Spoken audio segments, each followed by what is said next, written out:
virtual floor.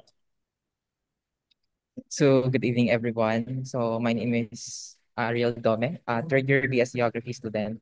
So, first of all, I would like to say thank you to Sir Jai for giving me the opportunity to present a discussion on the application of GIS, or what we call Geographic Information System in archival data.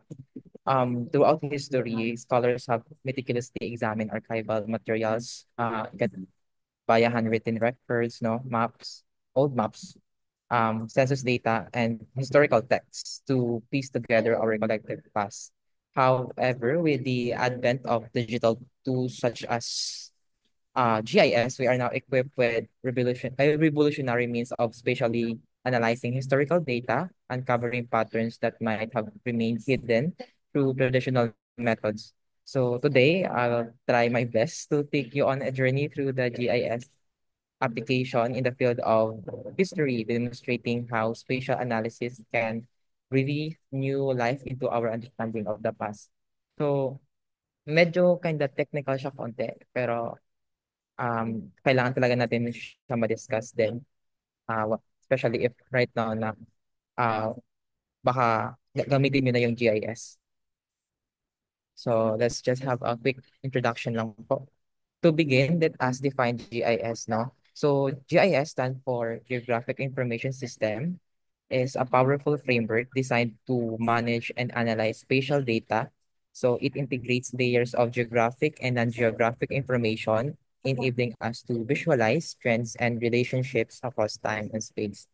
So traditionally, historians have relied on physical maps and records to study spatial relationships, but GIS now allow us to digitize and overlay historical and contemporary data, fostering deep insights. No? So ano ba yung mga key components ng GIS? First, we have the spatial data. Ito yung mga geographic features and location. Example of that yung mga buildings, yung mga roads, mga points kung saan nakaposition yung isang um, point of interest. Attribute data, ito yung mga additional information mismo dun sa spatial features. Like for example, this is the building. Ano yung name ng building na yun? And then lastly, yung mapping and visualization. Ito yung pag-create ng mga maps and other stuff. So let's talk about the spatial data types, no? So we have three spatial data types. Yung vector data. So yung vector data includes different types of spatial features of objects in a map. Ito yung nakikita natin sa map, yung may parang mga line.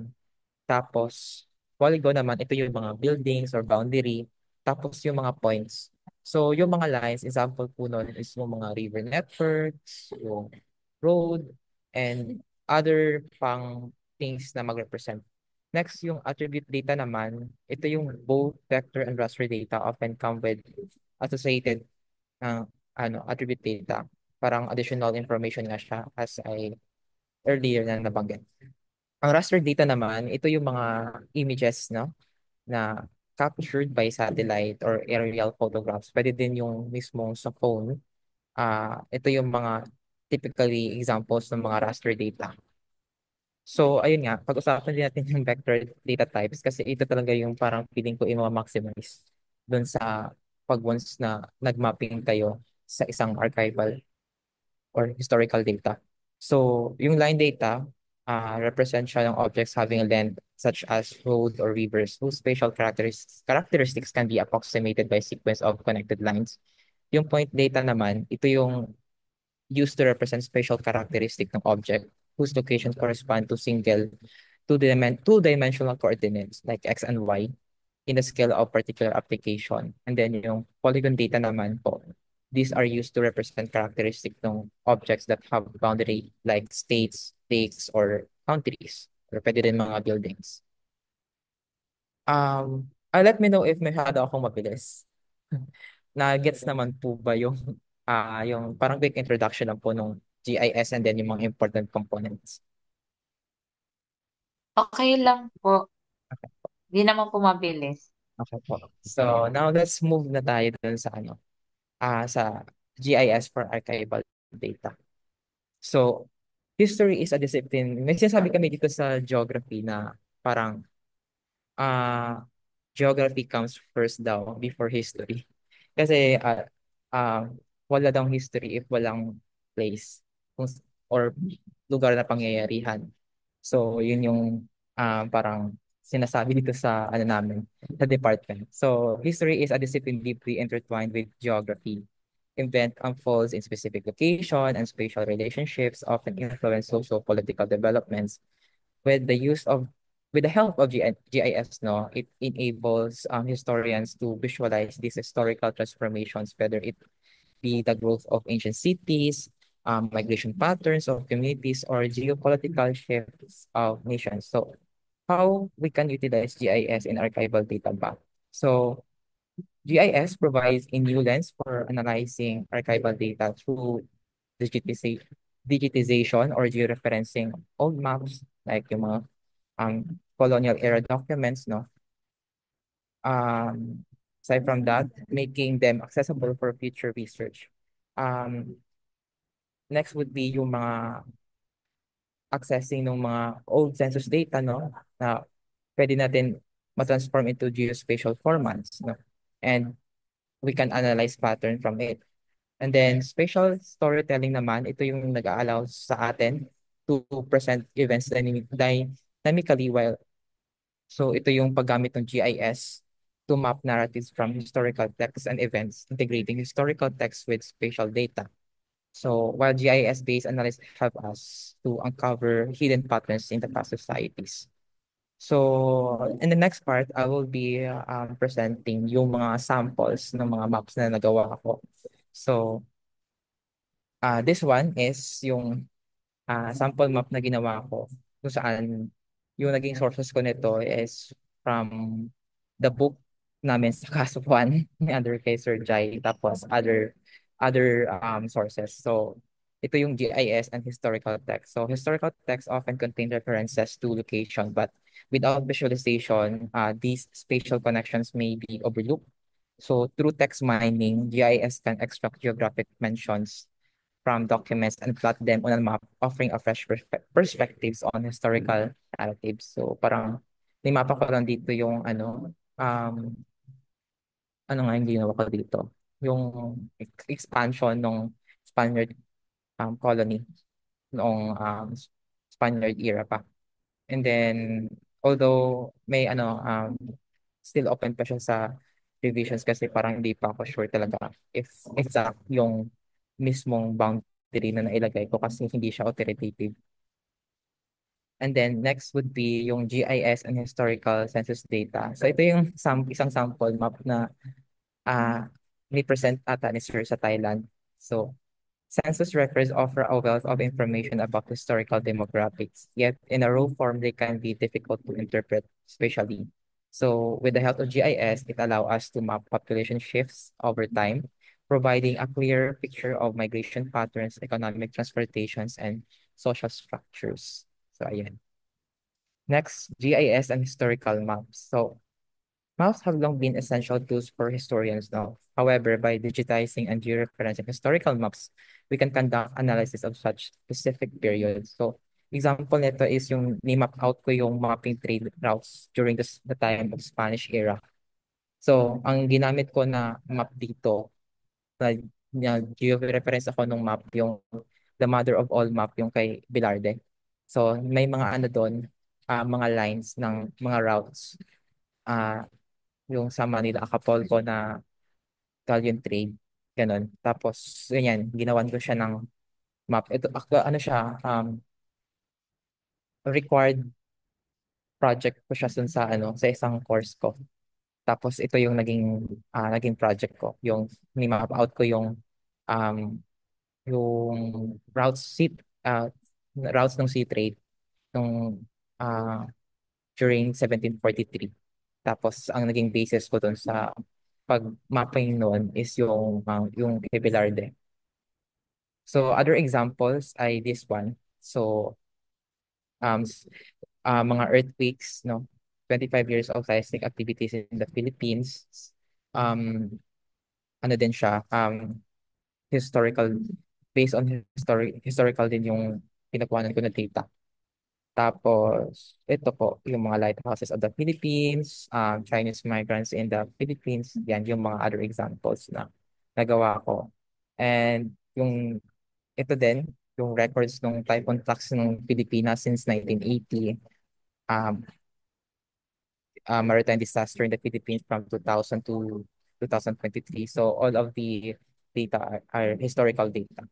So to conclude, as we have explored, GIS is revolutionizing historical research by allowing scholars to see patterns and relationships that were previously inaccessible. So by integrating historical texts, maps, and census records with spatial analysis, so we gain a deeper, more nuanced understanding of the past. So yun lang yung mga sample maps ko na nagawa ko in the ano. So now let's start now with GIS, no? So, ayan. So, actually, yung GIS, may mga ano sila, um, different softwares na pwede nating gamitin. Pero, for this, part, yung gagamitin natin is QGIS kasi uh, open software, free open software siya. Unlike dun, alam ko ata ang UP may access na ngayon sa ArcGIS kasi nagamit ko din siya nung last STEM ko about sa mapping course ko. So ArcGIS yung ni-utilize namin. So parang sa department nag-start yun kasi matagal nang hindi talaga nag si UP sa ArcGIS. Parang dahil bumalik yung dating prof sa department na nagbo-work sa ArcGIS or SRE, parang nag-request sila na i-renew yung subscription natin. So doon nag-start kaya ang UP nakabalik ulit sa ArcGIS. Kasi yung ArcGIS kasi kung may bayad kasi siya and medyo mahal. So ngayon mag-utilize na natin yung QGIS. So ito yung parts ng QGIS pag binuksan yun na. So meron siyang layer list or browser panel. Sa taas naman yung toolbars. Tapos yung tree, dito yung map canvas kung saan dito mo kikita yung ginagawa mong map. Tapos may status bar sa baba. Tapos side toolbars naman. And dito sa 6 is locator bar kung saan pwede ka mag-search no certain location. Tapos kapag kita niya lang na naka-point yung location na yun. And then, let's talk about yung map. So I think lahat siguro naman um, nagets naman siguro kung ano yung map is it is a 2D representation ng ng surface. So sa pagmamapa, may mga certain elements kasi na kailangan ma-include pero hindi naman siya necessarily talaga. And these are the 8 possible map elements na kinakailangan makita sa mismong map. First is yung data or yung map frame itself. Ito. Example lang to. And then next would be yung map legend. And third is the map title for North Arrow. Most likely, not, hindi naman siya masyadong necessary talaga. Pero kung very technical talaga, so kailangan mo talagang ilagay yung North Arrow. Kasi for example, ito, nasa title na yung United States. So, does it need pa talaga ng North Arrow? Parang ganun. Map scale, yung metadata or citation ng map border, and then inset and sitmap. So, ito, ano lang naman siya. Pero ang sa akin naman, yung pinakamahalaga lang talaga na gusto ko makita na hindi dapat mawala is yung legend, title, yung citation nung ah mismong map. So, I think medyo mabilis. I don't know if masyadong mabilis. Pero sana may nagets kayo dun sa diniscuss ko. So, I think mag-demonstration. So, ngayon, yung ituturo ko sa inyo kung paano tayo mag-map ng archival data. So, first is itong mapping Chinese population nung Partido di Tabaco sa Albay ng 1879. So, ito yung mga list of towns nung panahon na yun. We have Albay, Libog, Bakakay, Malilipot, Tabaco, Malinaw, Kiwi. So, yung imamapa lang natin dito is yung sa Chinese population lang. So, ang ginagawa ko muna before ako, since nakita ko na yung data and medyo may mga outliers na iba. So, ina-arrange ko muna siya, yung mismong table ng Chinese data. Tapos, kasi kailangan ko siya later on dun sa pag-classify ko ng intervals dun sa mismong legend. So, parang magkakaroon lang ng parang konting computation. So, first, kailangan natin muna kunin yung range, yung pinaka-maximum and minus yung minimum value. So, dito, pinaka-maximum value niya is 30.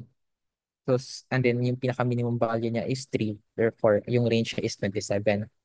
Next would be yung sa optimal interval naman. Parang ano lang siya, k is equals to log subscript 2, 32 plus 1. Tapos, close and open parenthesis pala yun. Tapos plus n. Tapos, yun lang, parang 1, i-calculate mo lang siya. Tapos, i-plus 1 mo siya after. Tapos, since yung number of towns natin, yung n natin is 7 kasi yung number of towns natin ay 7. So, yun yung n natin. So, yung optimal interval natin, approximately, ay 3.81 or round off na lang siya into 4. Next would be yung, so, ayun, alam na natin yung, ilan yung interval natin mamaya later sa legend. So, we have 4 intervals. Now, we have to, ano naman, analyze naman or compute yung mismong class bid, like yung ranges nun. So, ang ano lang nun, equation lang nun is range over number of intervals. So, yung range natin kanina is 27 and yung number of intervals natin is 4. So, 27 divided by 4. So, 6.75. So, around 7. So, yung magiging ano natin nito, classification natin later for the legend would be 3 to 9, 10 to 16, 17 to 23, and 24 to 30. So, ayan. So, wait lang. Share ko lang yung screen ko ulit. So, okay. Okay. So, meron na akong na-open na project for the demo.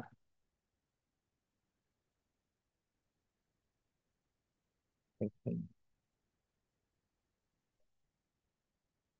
So, based dito sa data, kailangan ko ang una kong hinahanap, after ko ma-compute yung for the interval para sa legend later is, kailangan kong hanapin itong mga tao na to. So, kailangan ko ng shapefile. So, pinagkunan ko ng shapefiles for boundary is sa GATM. So, meron kasing four types nung boundary. Yung level 1, which is yung boundary lang ng buong Pilipinas. Ay, level 0 pala yon, boundary ng buong Pilipinas. Yung administrative boundary na L1, yun yung pang region. Yung L2 naman is for provinces. 1, 2. Tapos yung L3 is for the barangays. Mali, well, L1. Provinces, ay, tama. L1 pala is provinces. L2 is yung sa municipes pala. Tapos L3 is for barangay. Yun. So, ayun. So, since meron na akong shape file na naka-ready, so, ito na siya, yung sa mismong Albay. Next part ko, kailangan kong i-encode lahat itong um, details na to dito sa mismong shapefile. So, ang gagawin lang natin dito is i-right click mo lang ito, properties, ay open, right click and go to open attribute table. So, ayan. And may mga info kasi dito na hindi mo naman siya need na. So, pwede natin siyang i-delete. So, gagawin ko dyan, i-click ko lang tong delete field. Uh, Before pala niyan is kailangan i-make sure na ni-click nyo muna yung toggle editing mode para ma-delete yung ibang information na hindi natin need para hindi tayo overwhelm din. So, iwan ko lang yung admin 3 en, tapos the rest i-delete ko na siya.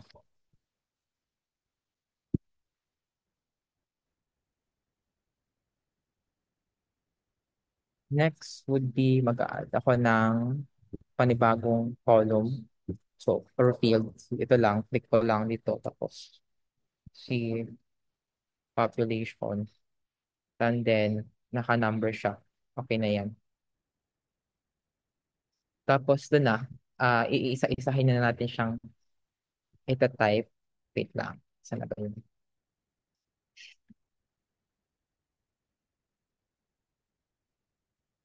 Hmm,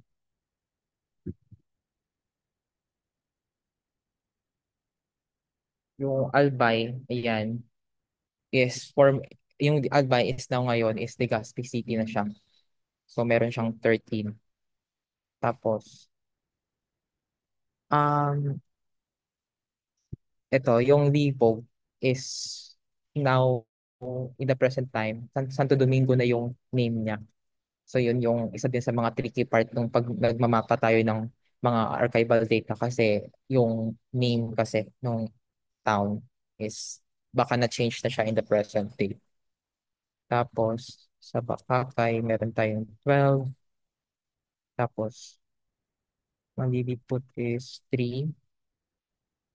Sa City of Tabaco, ano ba yun? Meron tayong 28. Sa Malinao, meron tayong 3.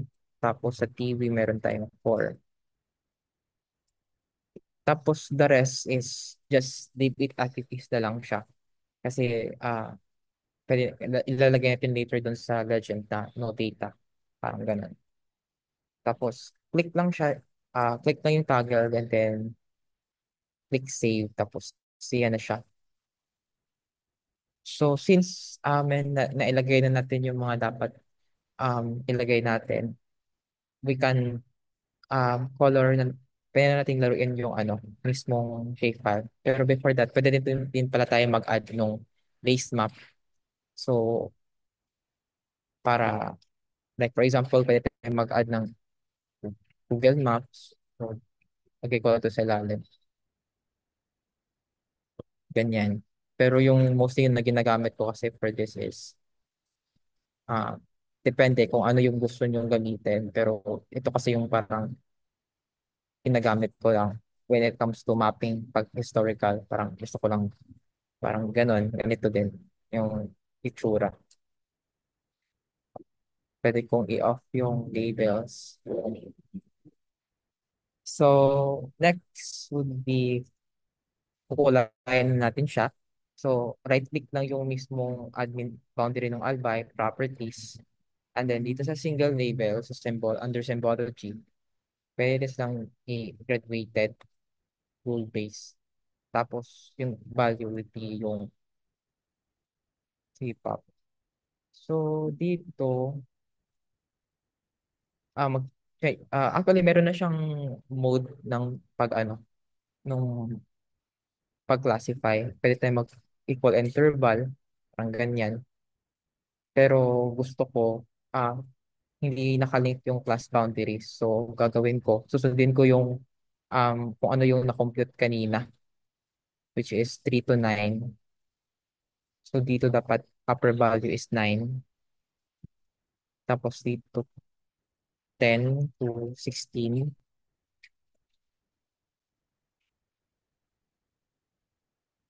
And then 17 to 23. Kasi gusto natin na dapat hindi nag-overlap. And 24 to 30. So, ayan. Ito na yung apply. Tapos, i-change ko yung color neto. So, pwede tayo mamili ng maraming color and siguro prefer ko yung yellow, orange, at saka red. Click natin yung apply. So, ayan. Tapos, mag-add tayo ng another one for yung no data. So, dito, zero lang siya. Pwede sabihin natin no data sa legend. Tapos, pwede natin i-change yung color nito into something gray puro. Click okay. Hindi, click up lang yun.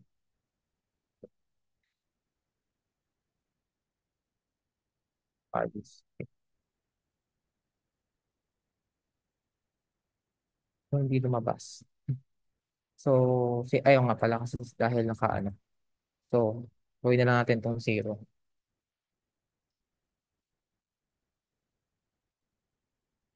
Wala nang nangyari.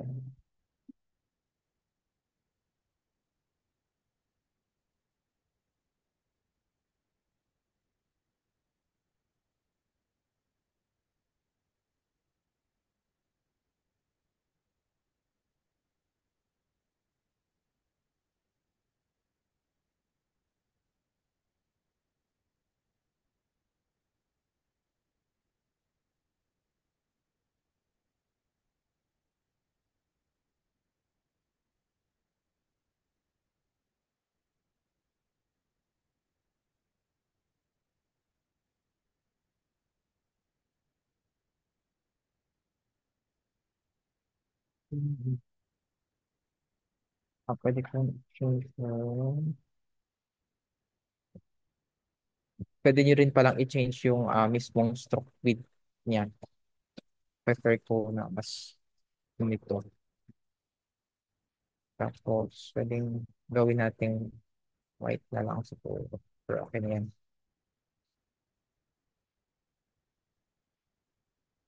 Apply. Change ko siguro na something na lighter.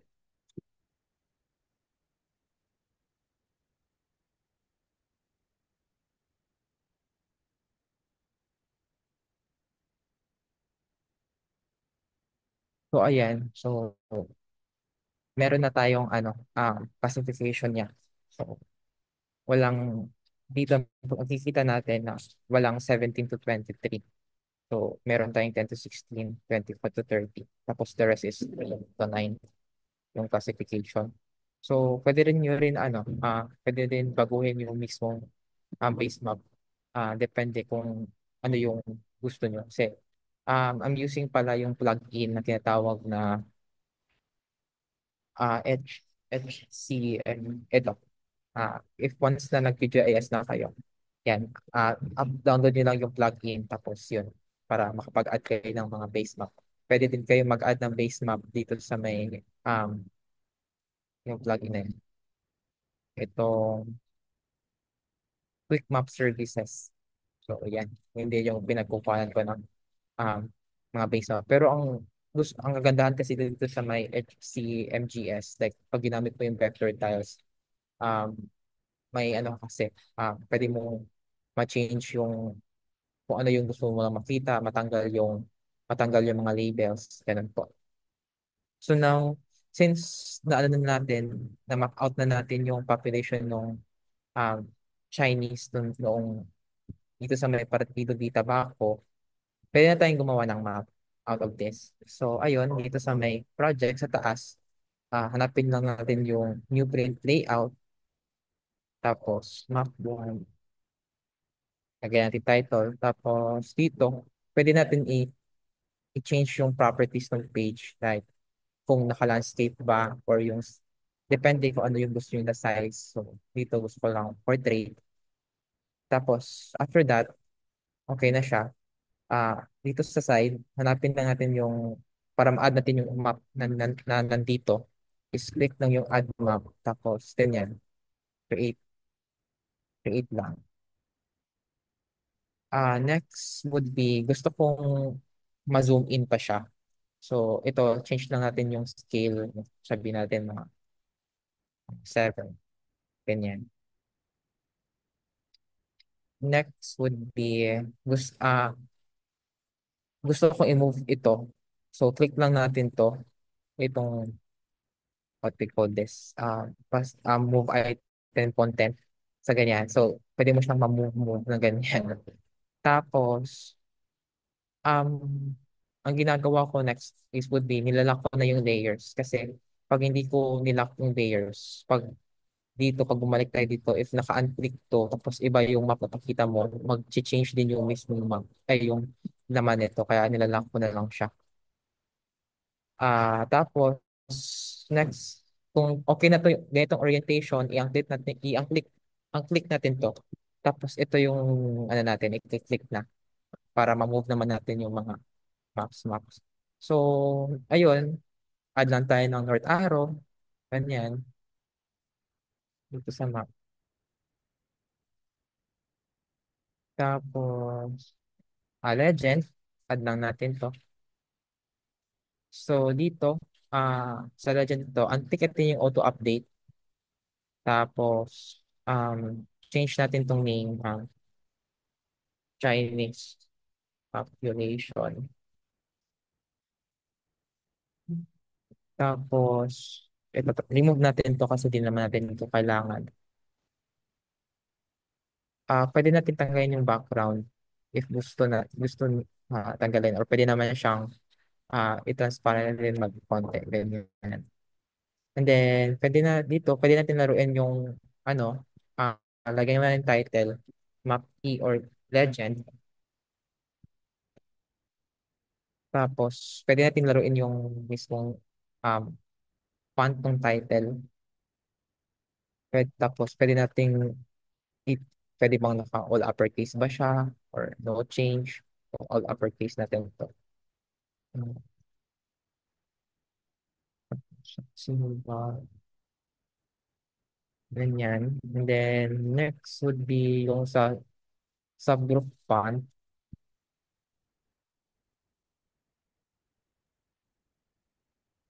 yung 11. Tapos, pwede na natin, yung symbol, pwede natin lakihan. Like, ganyan. So, ayan, meron na tayong parang map niya. Map niya. Ah, yung sa spacing naman, pwede nating i-move yung mga spacings nito. Like, for example, sa legend items, like ganyan, i-increase yung spacing each. Tapos, is label naman po. Tapos, yung sa mismong box, pwede natin yung ganun, ganyanin. So, ayan, I think kaya natin content.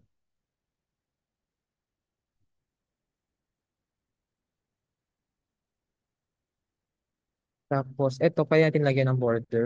Pwede natin yung background. Kaya mag-add ng border. Tapos, yung, alam mo yung nakikita natin mga parang may number dito sa gilid, pwede naman natin siyang gawin. So, yung always na ginagamit ko na grid is this one.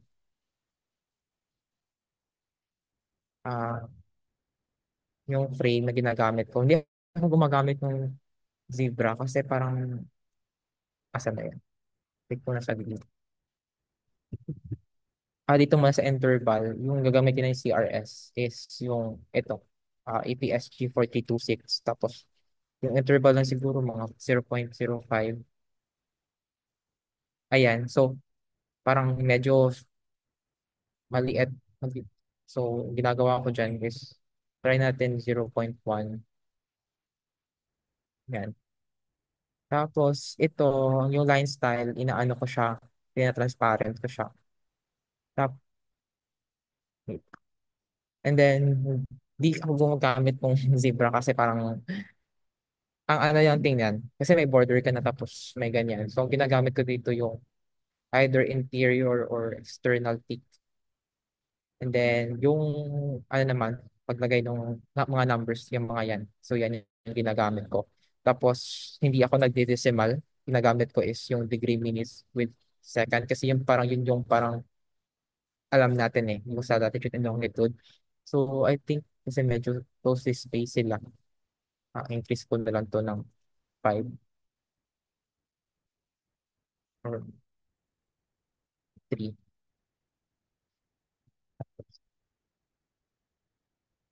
And then, ito, ang ginagawa ko dyan sa my draw coordinates. If kita niyo yung right and left. Yung left, ginagawa kong vertical ascending. Tapos, yung right is vertical ascending din. Tapos, yung coordinate precision, kahit 0, okay na yon. Tapos, yung font size, pwede natin liitan, ganyan. Tapos, pwede ko pa tong i-zoom in pa. Yan. Mas better.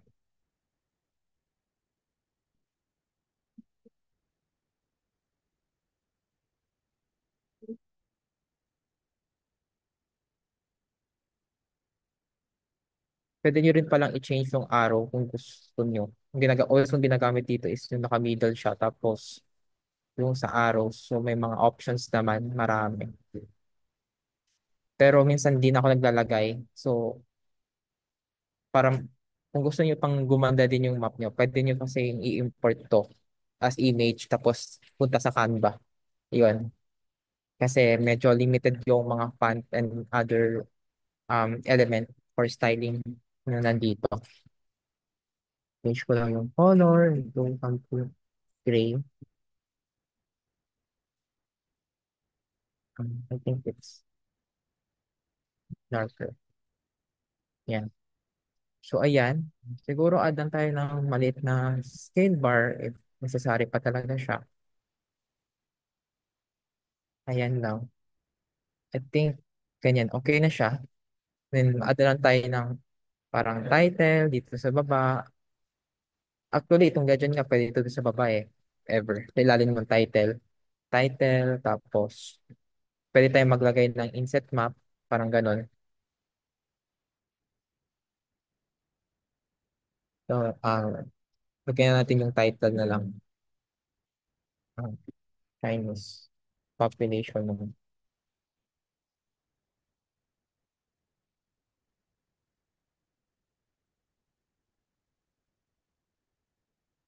'Table, Agapay. Tapos, anong year yun?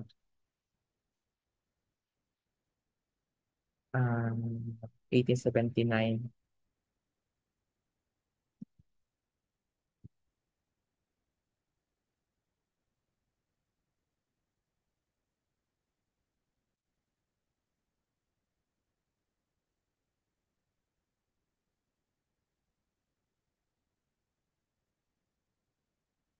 Tapos dito sa gilid, pwede tayong maglagay ng inset map.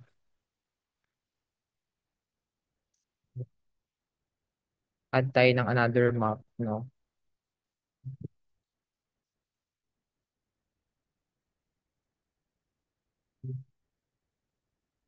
Wait lang.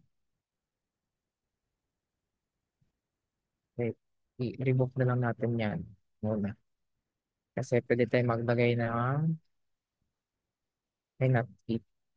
Sa inset map, di naman siya necessarily require na maglagay ng mismong grid. Lagyan na lang natin siya ng frame, tapos overview, tapos sa map is ito. Yan. Tapos gusto ko mapakita yung parang whole Philippines. So, when yan, change natin tong ano neto. So, something. Ayan na yung reference inset map natin. Pwede tayo mag-add ng parang title dito. Ay parang text na ito yung inset map natin or reference map.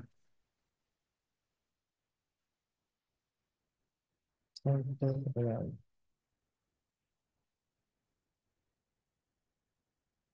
Tapos, pwede natin i-change yung spacing ng letter. So, ito, pwede natin i-change yung all uppercase. Ganyan. Tapos, itong legend actually pwede natin ilagay dito. Pero, okay na. I think okay naman siya dyan na. Tapos, ayun, dito, lagay lang natin yung mga important na information like map by, data sources, parang ganun. So, ayun lang yung parang sa mismong sa quick map layout lang siya. Example. Lagay na lang natin yung data sources pala.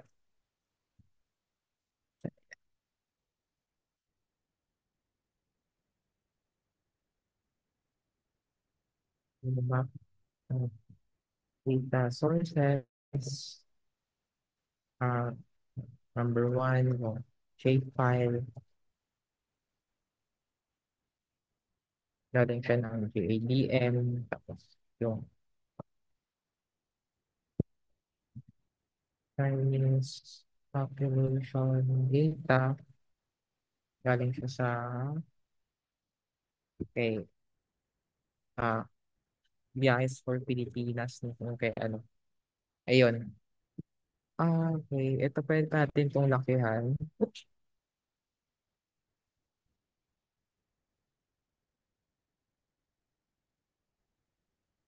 Pero I think sobrang laki nila.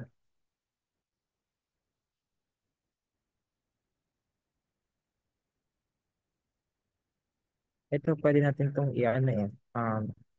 Yung columns na ito. Ganyan. Tapos pwede natin ilagay yan dito.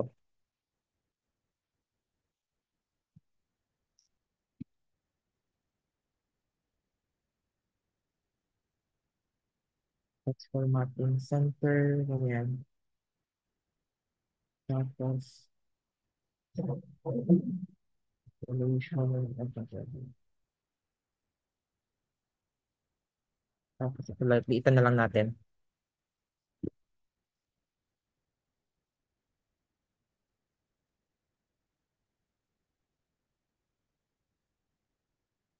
Ganyan. Tapos kahit dito na lang yung mga data sources. So, I think yan. Yan na yung mismong map. I think kailangan ko i-change yung justify or center. Tapos 18. Ito.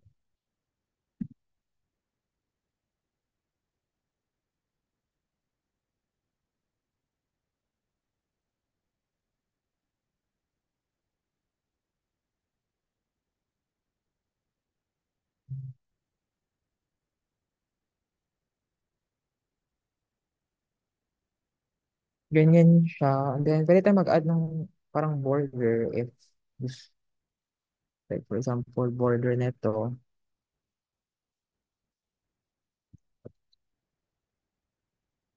add tayo ng border na lang. Tapos, I think we're done here na.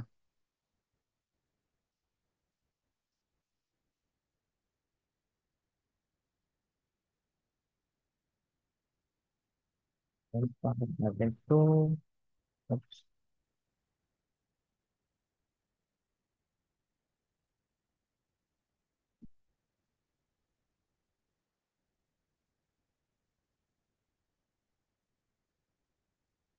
So, malalaman niyo siyang parang yung naka-center na siya pag ganyan.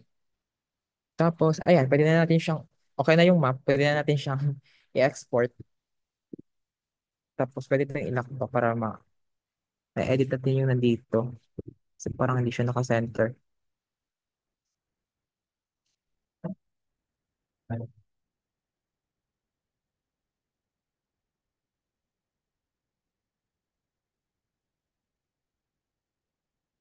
pwede kita.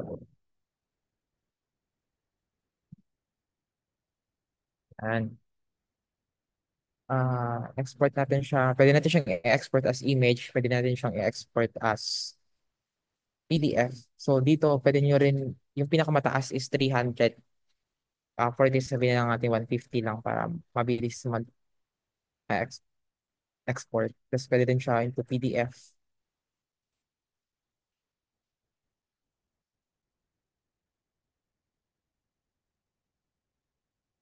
So balik check natin yung PDF version.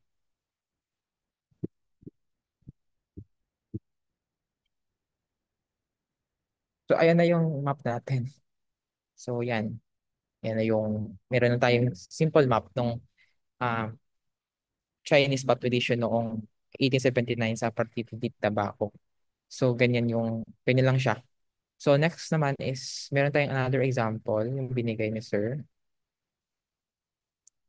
Don't forget pala na always i-click save yung mismong data. So, ito yung ano, medyo tricky na part nung pag nagmamapping tayo ng archival data. So, ito yung binigay ni Sir na data, no? So, for example, gusto lang natin malaman yung number of industries dun sa Sorsogon. So, ginagawa ko nito is binibilang ko na yung ilan yung town na meron dun sa area or reference, no? So, meron tayong Bacon, Barcelona, Bulan, Gubat. Gumawa ako ng another kong table, Uban, Magallanes, Sorsogon, and then yung number of industries na meron doon, parang nisort ko sila by descending order. So meron tatlo, 1, 2, 4, 2, 1, and 3.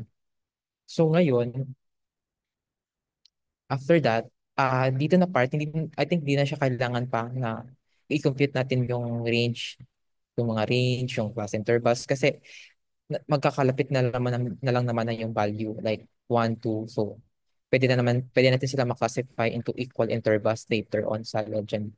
So dito, napapansin natin is yung Bacon as town. Di ba in the present, wala na yung Bacon, yung municipality of Bacon. Kasi part na siya ng city of Sorsogon.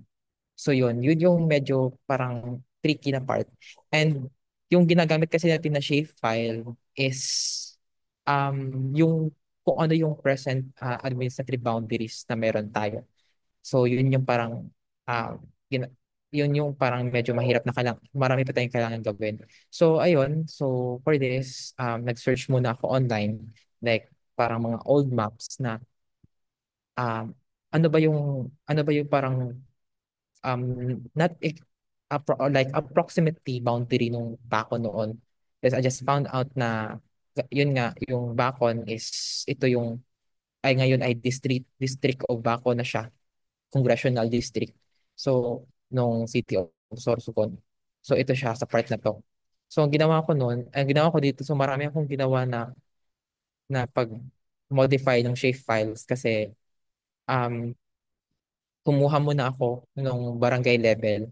Tapos, ang ginawa ko kanina, tinignan ko sa Wikipedia din yung list of barangay levels, ay yung barangay sa mismong distrito nung Bacon. Saka ko siya parang dinisolve. And then, kaya ito na. Tapos, ni-merge ko siya sa other areas ng province of Sorsogon ba? Tama. So, ayun.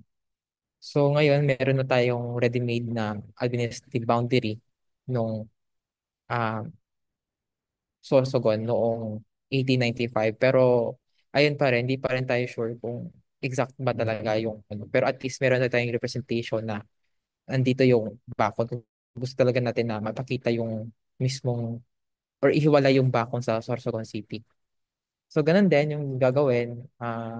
I-add lang natin yung mga data, click na yun. Ah, mag-edit lang tayo.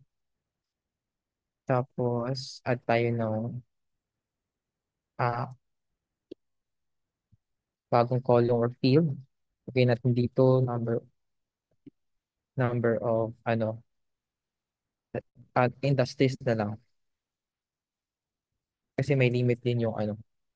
Tapos, kikilitin ito. So, meron tayong tatlo sa Bacon, Barcelona, isa, sa Bulan, dalawa, sa Gubat, apat, sa Huban, dalawa, Magallanes, isa, tatlo naman sa may Sorsogon City. The rest is, ayun, zero lang natin sila.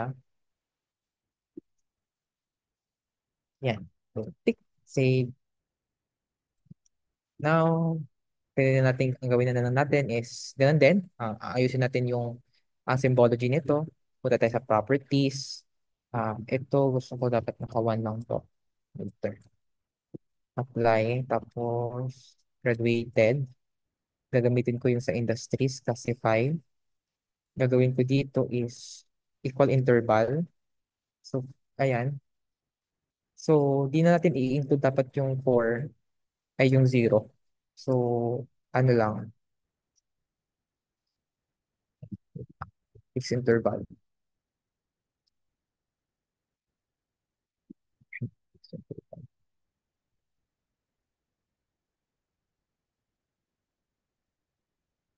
Equal count. Ayan, equal count. Pwede natin dito. Tapos 0 to. Ah, tapos 7. pwede natin i-change na lang dito na yung lower value is 1, upper value is 1.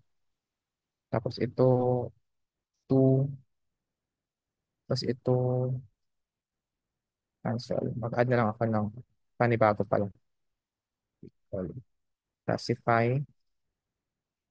Tapos ito, 1,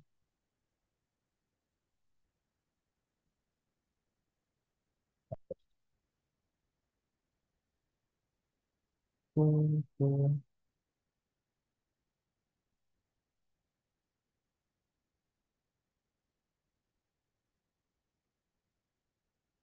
Tapos dito, change na lang natin to no data. Type na lang natin. Tapos ito, 1, 2, 3, 4.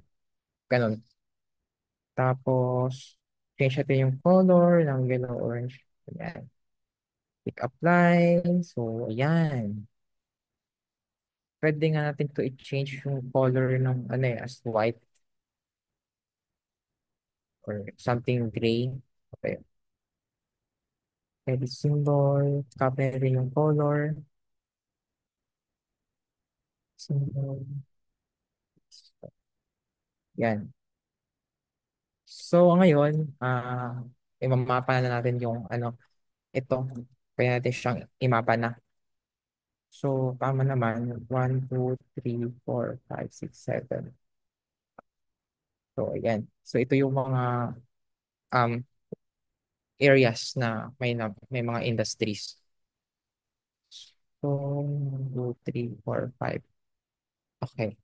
Ang ginagawa ko dito, pwede din pala tayo mag-add ng mga labels para uh, nung every municipies, sorry. Pwede pumunta sa properties and labels, single labels. Tapos, nung name, here, new. Tapos, pwede natin ayusin. Siguro mga 8 siguro. Format, naka-uppercase. Okay, yan. And then, punta tayo sa map. Since meron tayong kaninang isang map, pwede natin siyang i-copy actually. So, punta lang tayo ng layout manager. I-duplicate lang natin. Tapos, sabihin natin map 2. Create. Tapos, ito, i-unlock lang natin yung layers. Yan. Tapos, i-move lang natin. Gamit yung pang-move. Tapos, pwede natin i-zoom pa. Siguro mga 4, 0. Yan. Next would be, ilalock na natin to for styling. Medyo magkakalayo kasi yung pwede natin i-adjust yung grid, mga 2.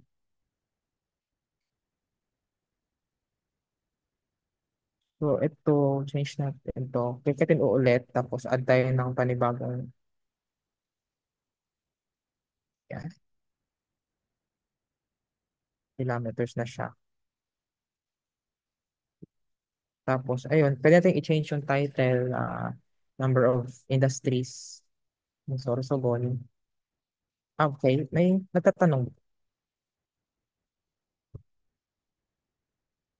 Okay, sorry. Um, indus- number of industries na lang. Hindi ko alam kung anong ilalagay kong title. In Sorsogon. Sorsogon, like, pwede 1980s mo lang. Sample lang siya. Tapos dito sa legend, dito, remove lang natin to. Add lang tayo ng panibago. Ito. Ito yung number of, change natin to number of industries.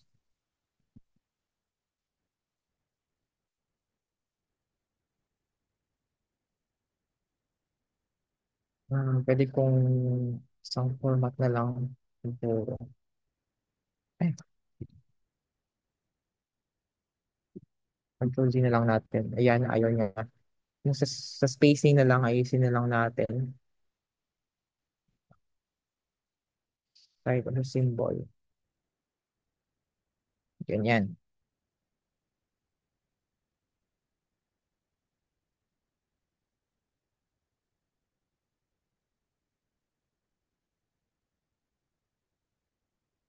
So, ayan. Okay, as in, ito, kailangan pa natin itong baguhin. Hindi ko pa nalock to kanina. So, ayan. Untick ko lang siya. Tapos, i-click ko lang yung load. Then, pwede ko na itong ilock. Tapos, ayan. Tapos na tayo dun sa mismo map na map out na natin yung gusto nating i-mapa. Pwede na natin siyang i-export. Map to save. Tapos, pwede din mag-export as PDF. If gusto po natin ano. Ayun lang. Yun lang yung parang simple nung paggawa ng mapa. Pero may other means pa naman if gusto niyo pong ma-enhance pa talaga yung mapa, like gusto niyo lagyan ng parang something elevation, yung mga parang 3D na nakikita natin, yun ang parang nakikita natin yung topography, maaari naman din po natin gawin. So, siguro for example, gawa tayo ng sample na yan. Tingin ako sa dito, kung meron siya. Ito siguro yung topographic. Mhm. Sa ilalim ko lang to. Pick ko lang yung properties ng S3. Multiply. Ganyan. Then, balik tayo dito sa Sorsogon. Punta natin yung map.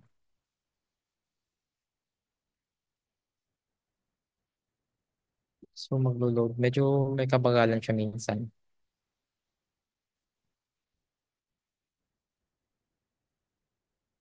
So, hindi ko alam baka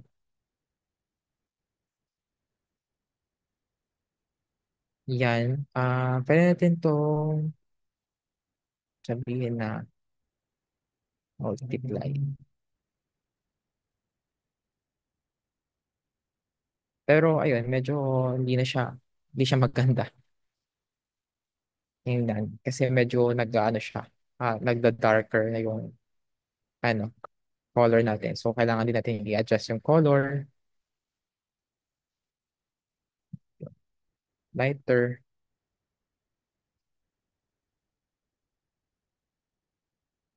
ganun. Yan. Pero, ayun, I think di naman siya necessarily. It depends naman sa inyo kung gusto nyo ng ganun. Balik ko na lang to sa dating original color.